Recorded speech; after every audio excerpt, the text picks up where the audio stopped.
Hello, my name is Santosh Ghimire.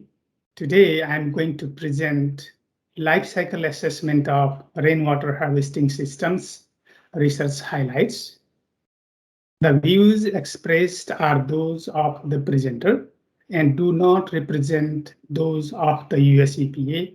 I am an environmental engineer at the US Environmental Protection Agency. With that, I would like to begin with some introduction and then research highlight, and at the end, I will conclude with the summary. As all of us, we know that the current water crisis has increased global attention to the alternative sustainable water resources that is primarily due to the global climate change and the 21st century's regional drought. Also, competing withdrawal of global agricultural freshwater of about 70% and a doubling in food demand by 2050. In addition to that, there is worldwide aquifer depletion and threat to water security. The solution to address these challenges include sustainable water resource management using green infrastructure. Example of green infrastructure include rainwater harvesting, which has been adopted for thousands of years across the world. Domestic rainwater harvesting, I'm talking about rooftop collection, and agriculture rainwater harvesting, which is local field or pond collection of water, are termed as green water, and surface and groundwater resources are termed as blue water use. On the right of the screen, you see a figure that is an example of local field pond collection. In this figure, we see that rainwater is collected in a local farm and utilized for agricultural irrigation. The figure is coming from our previous publication, Ghimire et al. 2014. Talking about rainwater harvesting system are adapted for thousands of years across the world, and the timeline in this figure indicates domestic D and agricultural A rainwater harvesting use. In the x-axis, we see that around 12,000 BC to current period. So rainwater harvesting has been used in various forms, including domestic use, circa 11,000 in North America, and around 4,500 BC in simple artwork in India. You can see the list of rainwater harvesting across the world. On the left side, you see one traditional water supply system in Nepal, and such type of water supply system are fed with rainwater harvesting. And these are basically canals, locally termed as Rajkulo, pond, and local infrastructure called Hiti, which is traditional water supply.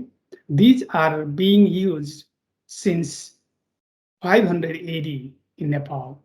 I know there are other similar traditional water supply infrastructure across the world. The purpose here to indicate that there are such type of traditional infrastructure across the world that are being fed with rainwater harvesting for the purpose of both drinking as well as for the irrigation purpose. In this slide, I'm trying to show some rainwater harvesting examples in the United States. These are not exhaustive, just some examples here.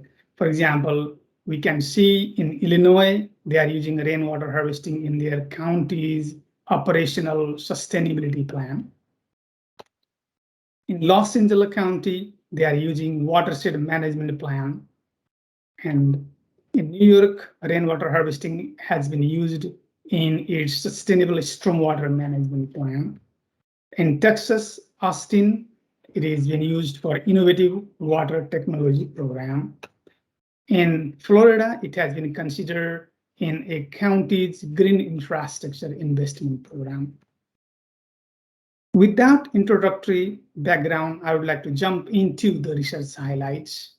In a series of 9 publications from 2012 to 2019, we investigated various aspects of rainwater harvesting green infrastructure, and those include life cycle assessment, life cycle cost assessment, eco-efficiency and sustainability assessment of rainwater harvesting system. And those rainwater harvesting systems were compared with other conventional water supply that include municipal water system and well water irrigation system. Now, I would like to present 2 examples of life cycle assessment of rainwater harvesting system. On the right, we can see life cycle assessment LCA of domestic and agricultural rainwater harvesting system compared with municipal water supply system, MWS. On the left, we see LCA of commercial rainwater harvesting system. We'll discuss these a little bit in details next. Before doing that, I would like to briefly introduce LCA. From the ISO 14040 definition of life cycle perspective, LCA is defined from cradle to grave perspective, meaning that we will look into various phases of life cycle assessment from number 1, extraction to manufacture, transportation, use, reuse, and disposal. Now let's look into the domestic and agricultural rainwater harvesting system. In this figure, you can see on the top, agricultural rainwater harvesting, in the bottom, domestic rainwater harvesting system, and the life cycle assessment is conducted in a system boundary where energy and material input are shown on the left side, and that produces rainwater harvesting system. And that rainwater doesn't come for free. There are some environmental impact. That's what we will evaluate in life cycle assessment. Okay, now this domestic and agricultural rainwater harvesting system is adapted to Virginia, USA. And domestic rainwater harvesting system is compared with municipal water supply system. Agricultural rainwater harvesting system is compared with well water irrigation system. The 2 systems are compared using functional unit of 1 cubic meter water supply for non-potable domestic use and agriculture irrigation. Let's briefly talk about the design. Domestic and agricultural rainwater harvesting systems were designed, and I will discuss today only the near optimal designs, which are minimized infrastructure, where there is PE storage tank, reduced pipe length, and no pump and pumping energy for the purpose of minimal design. Likewise, agricultural rainwater harvesting system also designed. Now, we look into the domestic rainwater harvesting life cycle assessment result. Life cycle assessment are discussed in terms of life cycle impact assessment indicator, short form LCIA. On the right side, we see the x-axis, the normalized values with respect to maximum value. Here, the maximum value we can see most of the time red, which is municipal water supply system, and often the benchmark or baseline domestic rainwater harvesting system. So we can see that the green, which is the minimal domestic rainwater harvesting system, has performed better than municipal, which is the red, in most of the life cycle impact assessment categories, except the ecotoxicity, where we can see that domestic rainwater harvesting system is performing poorly. So looking at the number, the life cycle impact assessment categories include energy demand through human health, cancerous and non-cancerous impact. So this is cumulative energy demand in a life cycle perspective. And it shows that the result indicated that domestic rainwater harvesting system was able to reduce the impact as much as 58% in comparison to the municipal water supply system. Likewise, global warming about 52%, acidification about 90%. Next, agriculture rainwater harvesting system impact. The assessment was conducted for agriculture rainwater harvesting system and compared with well water irrigation system. And we can see, similar to the domestic system, the normalized impact here in the x-axis and the LCIA indicators in the y-axis. We see that the minimal agriculture rainwater harvesting system performed better than well water in all LCIA indicators. The numbers are there, but I'm just skipping this here for the purpose of saving some time. Now, the next is LCA of commercial rainwater harvesting system. Following up with that previous paper, 2014, we were contacted by the American Rainwater Catchment Systems Association, ARCSA, to conduct LCA of commercial rainwater harvesting system. And they offer this system design on the right side. And we conducted the LCA of this rainwater harvesting system, where total demand was about 2,653 cubic meter per year. And this system served for about 1,000 employees in a 4-story commercial building in Washington, D.C. area. And this system was compared with Washington, D.C. municipal water supply system.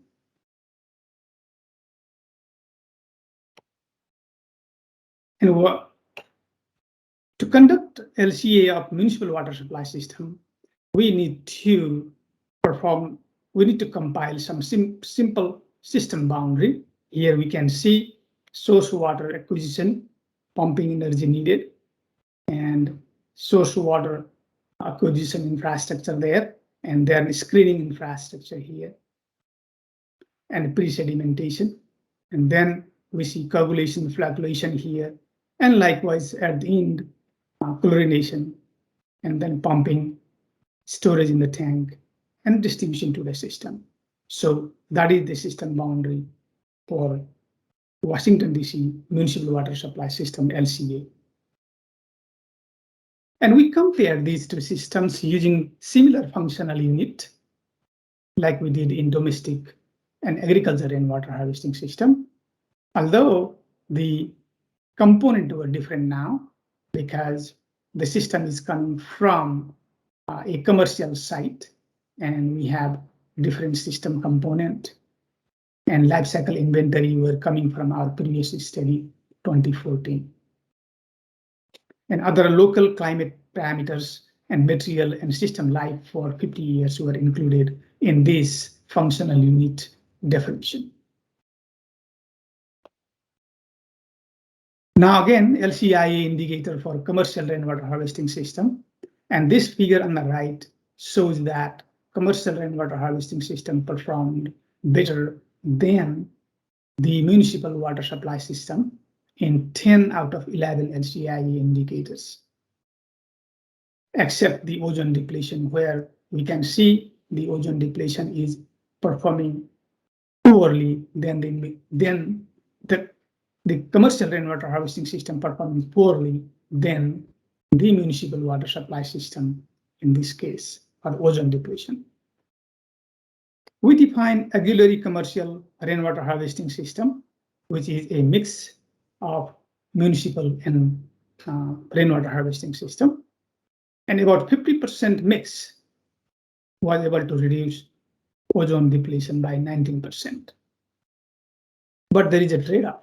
When we use municipal water supply system, then we are adding other impacts like energy demand, fossil depletion, global warming, etc. Because municipal water supply system has more impact than the commercial rainwater harvesting system.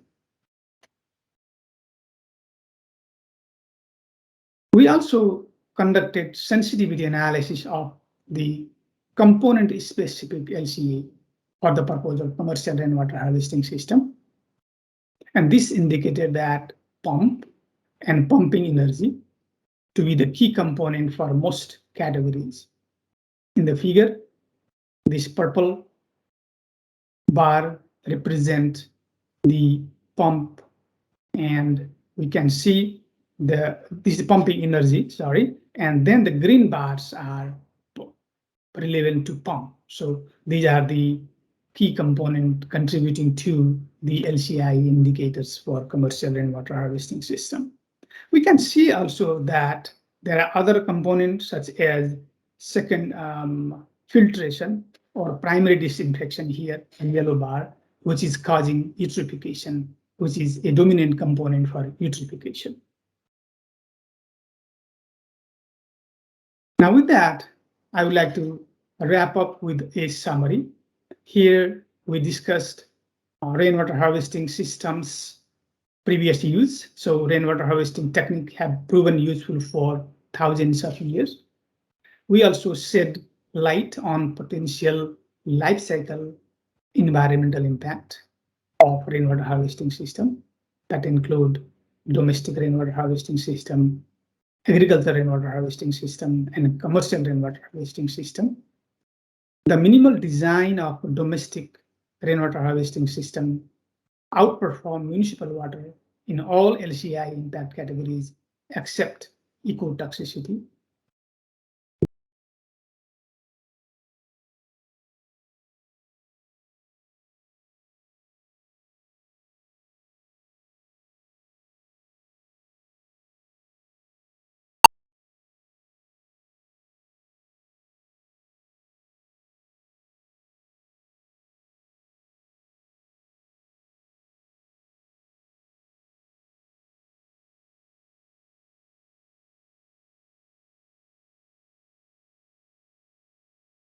Future, and those include geography and the climate-specific designs, the cost of systems, regulatory requirement governing water withdrawal and usage, and also plumbing codes that influence the design of rainwater harvesting system. We are looking forward to continue on doing such research on sustainable and robust, which is climate adaptive, one water resource management. One water resource management meaning we want to include all type of water integrated as one source of water. For this, we have a new special issue coming up named as holistic assessment of one water harvesting in agriculture and urban settings. And we also would like to continue rainwater harvesting quality and potential human health risk aspect of it. And we would like to wider apply this holistic life cycle assessment approach for water sustainability widely. And for this, of course, government and private partnership, emphasizing environmental justice communities and traditional knowledge is also the key factor there. And I have listed here references that include those 2 articles I just discussed, in addition to those 9 different articles related to rainwater harvesting, sustainability, holistic impact assessment, and traditional knowledge of rainwater harvesting system, among others.